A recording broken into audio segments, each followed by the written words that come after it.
pinagtatampo-tampo, hindi ko na kayo maiisa-isa ngayon. Gusto ko lang iparating sa inyo is taos puso ako nagpapasalamat sa pagmamahal na ibinigay niyo sa akin nung nakulong ako. For security reason, hindi ko alam kung minomonitor nila ako. But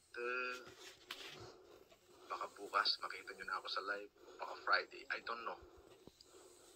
Dahil nakapagsalita lang ako na pag marami akong nakitang pula, magsasalita ako.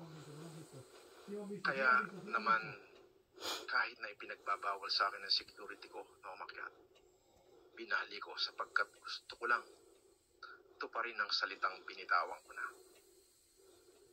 To those people who wrong me, I forgive you.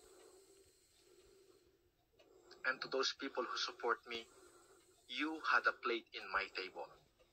Because, a simple principle. Those people that with me at the lowest part of my life are the only people that can eat with me at the same plate in my table when things becomes better. At lahat kayo meron nun. So, dahil marami kong nakitang pula at nasabi ko kanina na sige kung may nakita akong pula. Kaya tinupad ko yung sinabi ko, although pinagbabawal muna nila na makipag-communicate ako lalo na sa social media.